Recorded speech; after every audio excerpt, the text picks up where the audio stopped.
a man boarded a plane using a chip that was implanted in his hand. What's the world coming to? We're also not just going to talk about that. We're also going to talk about a wisdom moment where we share the importance of walking in humility to be able to keep us at a place that's safe and less likely to fall. Take a look now. Be sure to subscribe and press alert to get new notifications of new success secrets made available on VFN TV. This particular man here with his company, I mean, he's intentionally injecting this CFI chip or NFI chip, which stands for a near field communication. So you're near something, like 4 inches away, and it communicates information. It has to be pretty similar to what we already have in our cell phones. I mean, it's exactly what we have in our cell phones, like Apple Pay, Google Pay, Saints Pay. I mean, except this is going in your body. Yeah, I mean, your phone's in your hand. Yeah. But the thing about it is that God talks about His Word, the revelation of Christ in the end times where He's coming.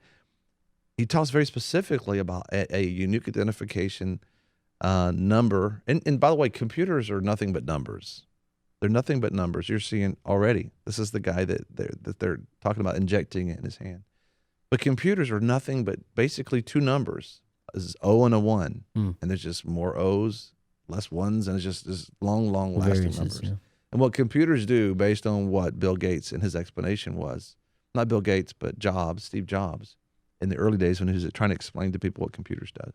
He says, you could ask somebody to go to the library and pick up a book, paraphrasing, and he goes to the library and picks the book up and comes back. And then you can ask someone else to go pick up a book at the library and come back. And it's just, you got all that travel time and all this. But what if you had 10,000 people waiting for you that you could send to the library to get books? Computers are not, what they're doing is doing what you normally do, but it can do it 1,000 times faster. So it's not like creating some magical thing. It's going to the store and getting the book. But it has the ability to do that 10,000 times in a second. So it takes and it speeds things up. And so now, think about it. You can go to a store and take your phone and just point it at something, and it'll tell you the history behind it. It'll tell you where you can get it. It can tell you get it on Amazon.com or a better price somewhere else. Well, this guy right here, you got to see this guy. Because it has everything has a barcode now. So well, you get a this barcode has it's not just a barcode, but it has a identifying NFC chip in them. And so, but yeah, barcodes too. But even now you can even take a picture of stuff and it will actually find it based on the picture that you send or give you some suggestions. But this whole thing is that it's ultimately about control, that whoever controls every piece of freedom that you give up control in your life. If you say, okay, I want to be secure, so put a whole bunch of people that's going to search me, pat me down, including my 5-year-old girl, on the way to the aircraft. So you give up. They actually can tell you can't get on the flight. No, but prior to that, you could get on the flight.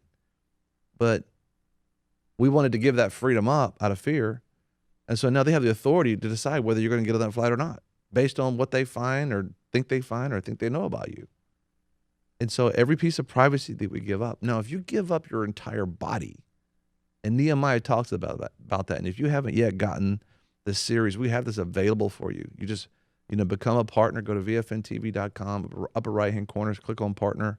And we have a series there for you called the Rebuilding the Walls of Nehemiah, the heart of Nehemiah, rebuilding the walls of the church. That every part of their body was controlled by the enemy. Well, if you're letting them begin to eject, and so what he did now, instead of pulling money out of your wallet or credit card out of your wallet or even Apple Pay, he didn't pull anything out. And so he's studying this and he wants to do it. And Scandinavian Airlines actually was working with him. So I want you to see this and I want you to hear this and realize this is the first time this has ever happened. Not the chip, but the fact that it was used to make the transaction from his hand with a business called Scandinavian Airlines. And they all work together and they're thinking because the fear factor is, well, how do we stop all these people that are coming over our borders? Well, we just give them a chip. But if you put a chip in them today, they'll put a chip in you tomorrow. That's right. At some point, what happens is You got to look up and trust God. You can't try to control everything. You got to give up the control to God and say, listen, I'd rather die free than to be a slave on my knees. And that's what they were saying, our founding fathers of this country. They were just determined, I'd rather die as a free man than to be under that kind of control of a tyrannical king. But take a look. I want you to take a look at this and listen carefully because of his accent. It may be difficult, but this is the first time this ever happened where the chip was injected, reportedly, chip was injected in his hand. And you'll even see that happen towards the end. They'll show it. It's pretty graphic, so a parental guide suggested with that. But watch how he walks up, no ID, no wallet, no nothing, and his hand is what gets him on the plane. Let's take a look.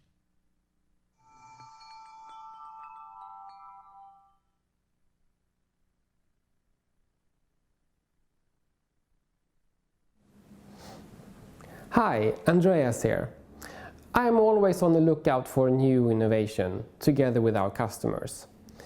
A few weeks ago I had an NFC chip injected into my hand just beneath the skin. While I'm certainly not the first person to have an NFC implant, in this video I am probably the first person to pass through an airport, through security, through lounge registration, through the gate to the aircraft to board a flight with only the NFC chip. So I had no boarding pass physical with me during this trip. I am also sharing a conversation I had with Massimo Pascotto, who works with innovation at Scandinavian Airlines, about this experiment. At the end of the video, I am also sharing some footage from the actual procedure of the implant, and for that part of the video I would say that some viewer discretion is actually advised. So enjoy.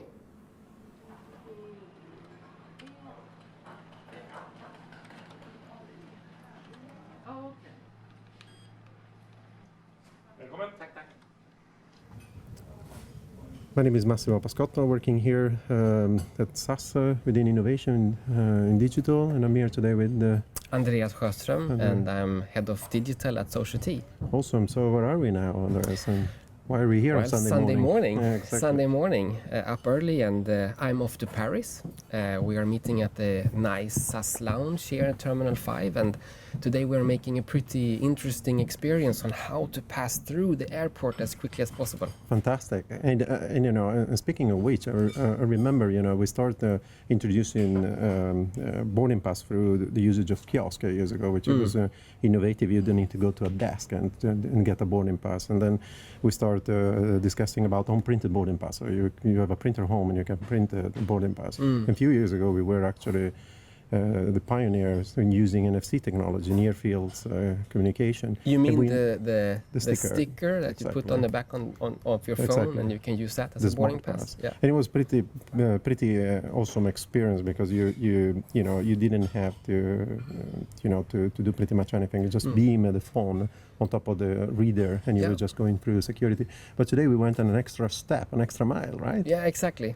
So a few weeks ago I had an NFC implant. So I actually had injected an implant, a small chip in my hand, and we put my Eurobonus number into the chip, and today when I passed through security and the lounge registration, I just waved my hand over the reader and I could pass through. So no more boarding pass, no more picking up the phone, just passing through. You don't need to care about batteries, right, or no, whatever. Exactly. So how deep is the implant? I mean, it's just beneath the skin, so you can actually feel it if you touch it. Yeah. Okay. What's your expectation?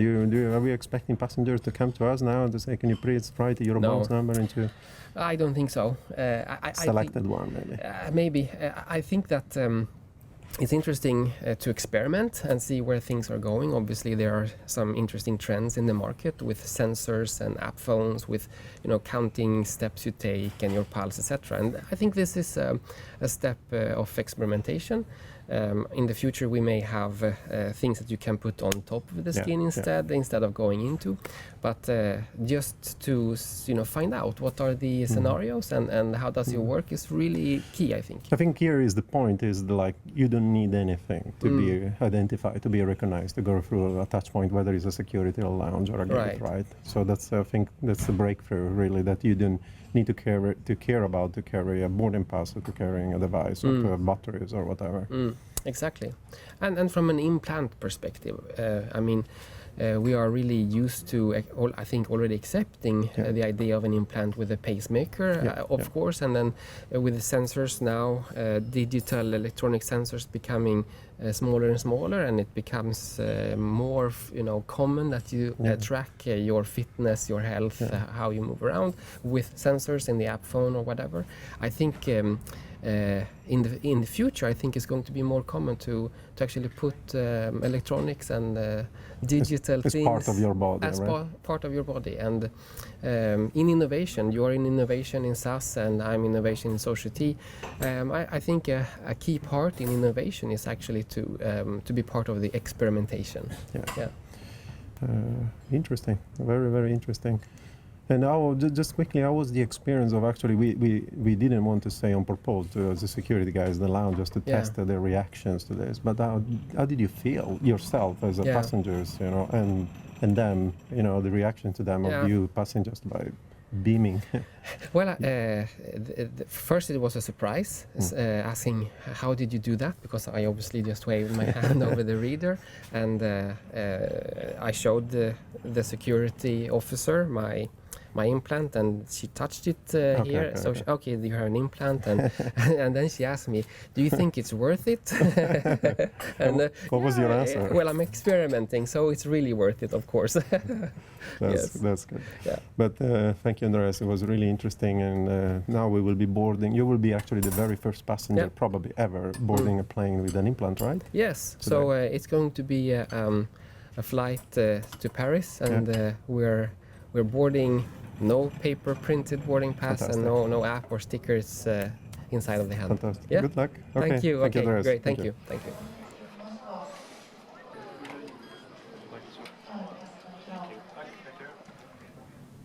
Okay, so to go through the procedure itself, you first need an installation kit. I used a kit from a company called dangerousthings.com. And if you want, you can go and check out a TED Talk given by the founder of Dangerous Things, Amal Grafstra, in which he explains why he founded the company and what it's about.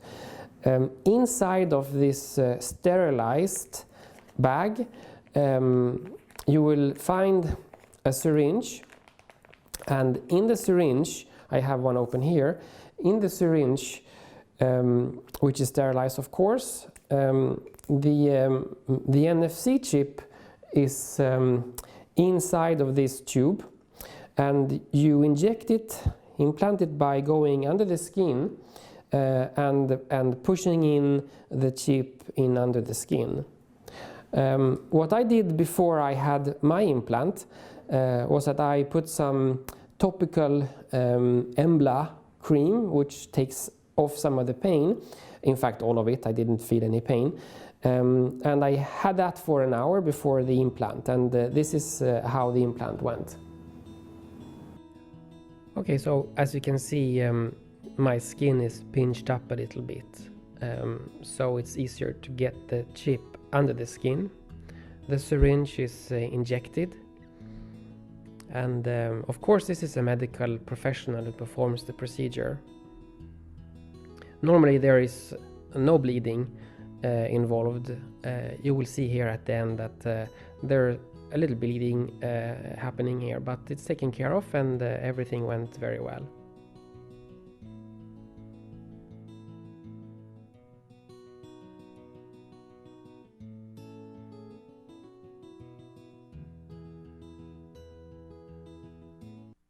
Oh my goodness. Yeah. What has happened to us?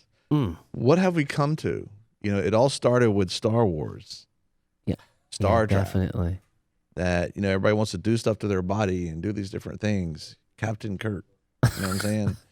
And here we are right now, and this is really happening. This is not a dream. This man is putting his ability to do business in his hand. And when we get back from and think about this, he went up to the clerk to pay for things, and he paid for it successfully, but she couldn't figure out how he did it because nothing came out. And she had to rub his hand to find out, oh, your wallet's in your hand. Your chip's there. We get back from this break. We have a couple moments left. I want to share with you what God's word says about this reality. Make sure you join us. Join us after the break. We'll be right back.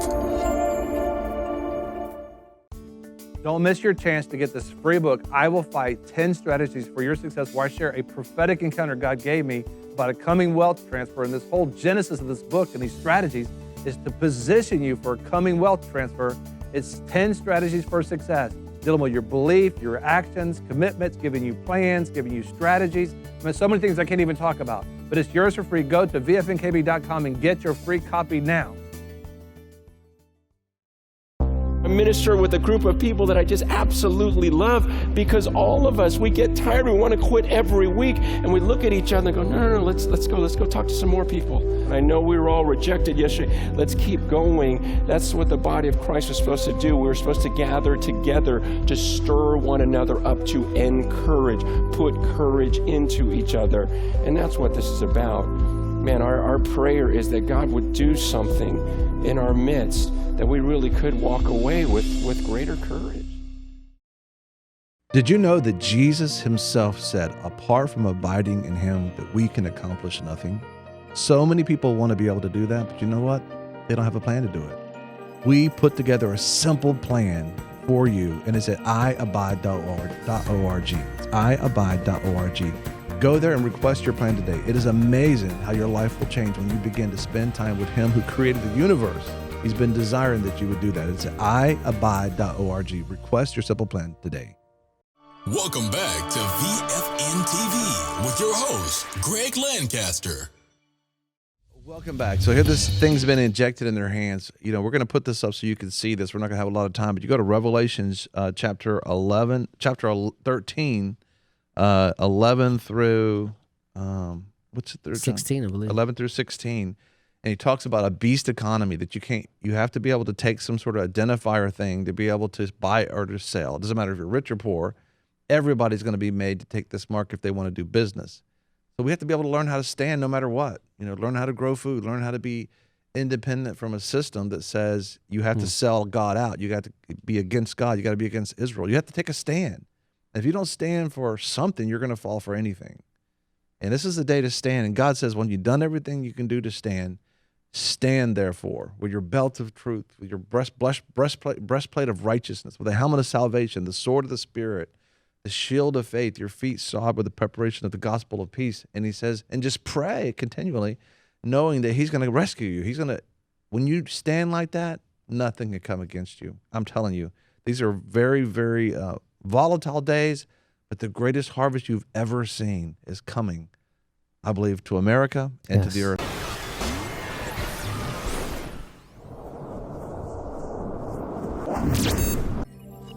We'll be right back.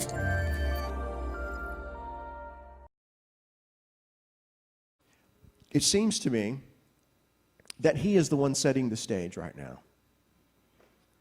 You know, a lot of people think that the president is in charge. No, he's not. A lot of people think that Congress is calling the shots. No, they're not.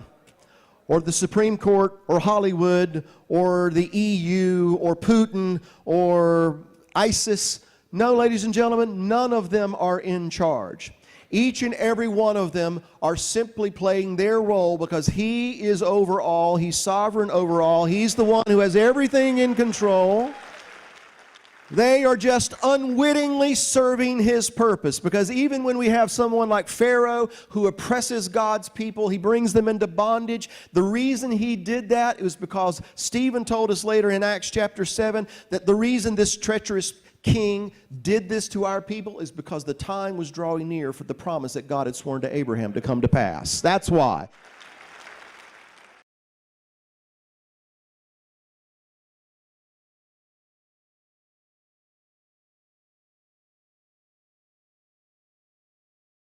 What's the most common error made by parents in disciplining their children? I believe it's the inappropriate use of anger in attempting to manage boys and girls. Unfortunately, most adults rely primarily on their own irritation to make children cooperate. One teacher said on a national television program, "I like being a professional educator, but I hate the daily task of teaching. My children are so unruly that I have to stay mad at them all the time just to control the classroom." How utterly frustrating that would be, and how ineffective. Disciplinary action influences behavior. Anger does not. I'm convinced, in fact, that adult irritation actually creates disrespect in the minds of kids. They can see that our frustration is caused by our inability to control the situation. We represent justice to them, and yet we're on the verge of tears as we flail the air with our hands and shout empty threats and warnings. Now, I'm not recommending that parents and teachers conceal their legitimate emotions from their children. My point merely is that anger often becomes a tool used for the purpose of controlling children. It's ineffective, and it can be damaging to the relationship between generations. Instead, try taking a little corrective discipline that your children will care about, and then administer it with cool.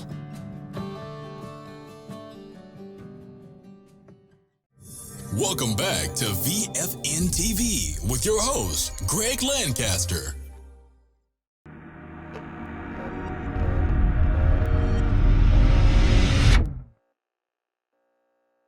Well, it is time for the wisdom moment.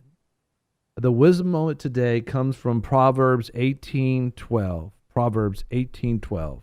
It reads, "Before his downfall, a man's heart is proud, but humility comes before honor." Let me read that again. Proverbs 18:21, today's wisdom moment. "Before his downfall, a man's heart is proud, but humility comes before honor." It's important for us to recognize a prerequisite before a man falls. If we take note of what took place that led them to fall, we can help prevent our own fall or the fall of others. I mean, clearly the Word of God tells us plainly that pride is what proceeds or comes before a downfall. And of course, the last one to recognize that they're about to fall is someone who's blinded by pride, right? That's right. Well, it's so important to have relationships. So somebody can look at you and go, what are you doing? Knock it off. What happened? Where don't you remember what you were when you were first called? Oh yeah, that's right. Right. And it's so important to have somebody like that knows you, because pride is blinding. And we find out, hey, it's a prerequisite before everything crashes and burns. And pride, you think about it, it's defined as a high or inordinate opinion of one's own dignity, importance, merit, or superiority. It's when we begin to take our own counsel over God's, when we begin to perceive ourselves over others. It's when we feel our experience, good or bad, and knowledge trumps all others, including God's.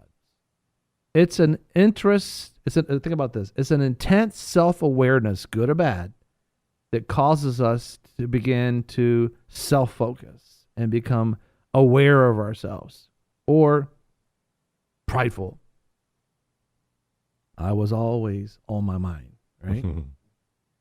And this is a downward spiral. It's always, this thing always ends in a man's downfall.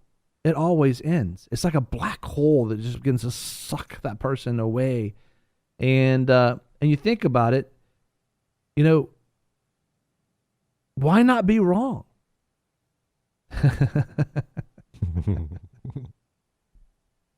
Because, right? That's what Pastor said. Because why not be wrong?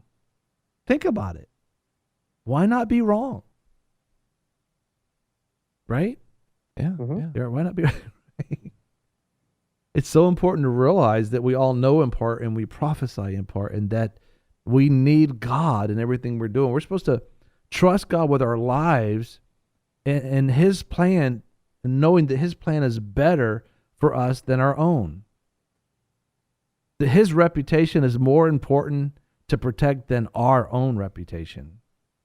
Hebrews 11:1 tells us, now faith is being sure of what you hope for and certain of what you don't see. Hebrews 11:6 says, now without faith, you can't even please God. See, faith is trusting God's confidence, trusting God, having confidence and trusting God confidently with ourselves. Not focusing on ourselves, denying ourselves, picking up our cross and following the Lord. That's how we can humble ourselves before God. This is demonstrated in our life and shown in our lives by our abiding lifestyle, that we're always going to God for direction and leadership in His Word. We're hanging around other people that are going to God, that are abiding with God and seeking His leadership and direction. Why? Because that person is a person like King David that inquires of God. Inquires of God, and that is an outward sign of an inward manifestation of somebody who's not prideful. They're looking for God's counsel. But humility that comes before honor, he says, after that, humility is defined as a total dependency on God and respect for other people. When we honor God and throw ourselves upon Him and His ways, we begin to see honor in our life. It's amazing. Everything you thought you had to protect, when you just let it fall, when you let it go and trust God with it, it's amazing how God's able to do what you try to do yourself. Today's wisdom moment is Proverbs 18:12. Proverbs 18:12. Before his downfall, a man's heart is proud, but humility comes before honor. Be sure to subscribe and press alert to get new notifications of new success secrets made available on VFN TV. You know, a lot of people want to abide with the Lord, but they just don't have a plan to do it. You can request that plan today at iabide.org.